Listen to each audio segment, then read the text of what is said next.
السلام عليكم. لا تنسوا الاعجاب بالفيديو والاشتراك في القناة تشجيعا لنا لنستمر بنشر المزيد إن شاء الله. Ce message risque de réveiller le premier concerné, Riyad Mahrez, ainsi que toute la planète foot. Pep Guardiola ne le respecte pas et tous les Algériens sont énervés comme jamais. Mais Mahrez, lui, a l'air de l'accepter et ne se rebelle pas contre son entraîneur comme a pu le faire Raheem Sterling contre Wolverhampton quand il l'a sorti, ou Agüero, voire De Bruyne. De nombreux spécialistes, dont des anciens joueurs, ont réagi en disant qu'ils ne comprenaient pas la philosophie de Pep Guardiola, ni ses choix complètement délirants de mettre un gamin de 18 ans, Phil Foden, à la place du champion d'Afrique en titre, champion d'Angleterre et meilleur joueur d'Angleterre en 2016. Guardiola a également recruté Ferran Torres, qu'il place sur le flanc droit de son équipe, faisant en quelque sorte comprendre à Mahrez qu'il ne fait plus partie de ses plans. Le plus injuste a été contre Wolverhampton. Pour la première fois depuis sa signature à City, Mahrez a été remplaçant dès le début de saison. C'est là que la colère et l'incompréhension se sont accentuées. Car Mahrez était prêt, il s'était bien entraîné les jours précédents le match, et il s'était parfaitement remis du Covid et était d'ailleurs présent sur la feuille de match. Le motif Covid était donc écarté, sinon, il n'aurait pas été convoqué, mais laissé à la maison, en isolement, et ne se serait pas entraîné avec le groupe. Mais Guardiola ne l'a pas fait jouer et l'a gardé sur le banc, une fois encore, faisant entrer la nouvelle recrue Ferran Torres. Puis Pep a enfin décidé de faire jouer Mahrez lors de Manchester City-Bournemouth, une rencontre de Carabao Cup sans grand intérêt. La compétition la moins réputée et dont tout le monde se fout, sachant que c'est lors de ces confrontations que les équipes du top 6 anglais font évoluer leur équipe réserve, leurs jeunes, pour les mettre à l'épreuve et reposer les titulaires pour la suite du championnat. C'est Guardiola lui-même qui l'a dit, et Mahrez a été aligné dans cette équipe réserve avec des gamins de 17 ans. Mahrez n'a donc pas joué le match retour contre le Real Madrid en Ligue des Champions, ni contre Lyon, ni contre Wolverhampton, premier et très important match de Première Ligue. C'est un scandale. Guardiola détruit la carrière de Mahrez en lui faisant perdre la vista qu'il avait à Leicester depuis 2 ans. Pourtant, son parcours jusqu'ici est incroyable. Son palmarès aussi. Et je peux fièrement dire qu'en tant que joueur de foot amateur, son jeu et sa manière de bouger m'inspirent. C'est un vrai artiste, un pur technicien. Il n'y a qu'à regarder quelques vidéos sur YouTube ou ses matchs pour s'en rendre compte.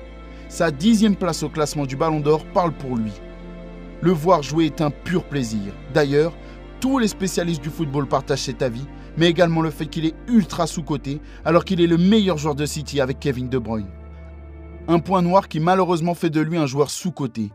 Mais la responsabilité revient aussi à Mahrez. Il n'a pas su passer le fameux cap pour jouer au Real Madrid ou au Barça et encore une fois, tous les spécialistes, comme tous les Algériens qu'il aime, le reconnaissent et lui en tiennent d'ailleurs rigueur. Mahrez manque de caractère. Il ne tape pas du poing sur la table pour s'imposer et cela lui porte préjudice. Pour illustrer ce point négatif, je peux parler du fait qu'il laisse les coups francs à ses coéquipiers alors qu'il souhaite les tirer. Même chose pour les pénaltys. Il ne se rebelle pas et paraît toujours accepter les choses sans oser tenir tête.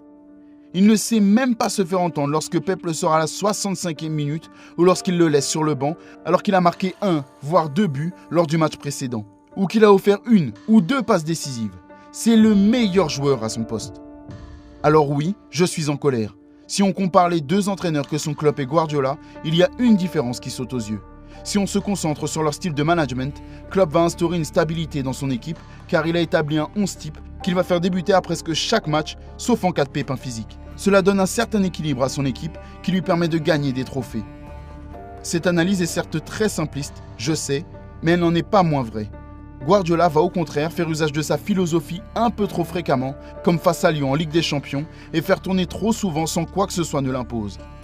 Ces tactiques sont parfois incompréhensibles et ridicules, car trop complexes. Au final, Pep instaure de la discorde dans l'effectif. Les joueurs se retrouvent donc avec la pression de devoir jouer le match de leur vie à chaque fois pour ne pas se retrouver sur le banc dès la prochaine rencontre. Du coup, cette équipe manque de cohésion depuis un bon moment et les Citizens jouent individuellement car chacun veut se montrer. Sergio Agüero, Sterling et Fernandinho aussi se sont fortement rebellés contre Pep lorsqu'il les a sortis. Depuis ce jour, plus jamais Guardiola ne les a sortis et Gabriel Jesus en a fait les frais jusqu'à la blessure d'Agüero. Outre le spectacle que propose Mahrez quand il joue, de par sa qualité technique hors norme, il sait être décisif, que ce soit avec la sélection nationale ou avec son club, Leicester auparavant ou Manchester City aujourd'hui. Regardez ses stats de la saison dernière avec le peu de temps de jeu que lui a accordé Pep. Il a réussi à faire mieux que Bernardo Silva au poste d'ailier droit. Mahrez est le joueur le plus influent, le plus talentueux et le plus fort de l'équipe d'Algérie. Il évolue aussi au sein d'un top club européen et joue contre les meilleurs. Son talent, ses dribbles, ses buts et ses passes décisives aussi incroyables les unes que les autres font de lui un joueur spécial. Cela reste une énorme fierté de te voir jouer, Riyad. Aie confiance en toi, impose-toi, tu en as le talent. Veuillez m'excuser si je me suis mal exprimé, je voulais simplement vous faire comprendre une chose.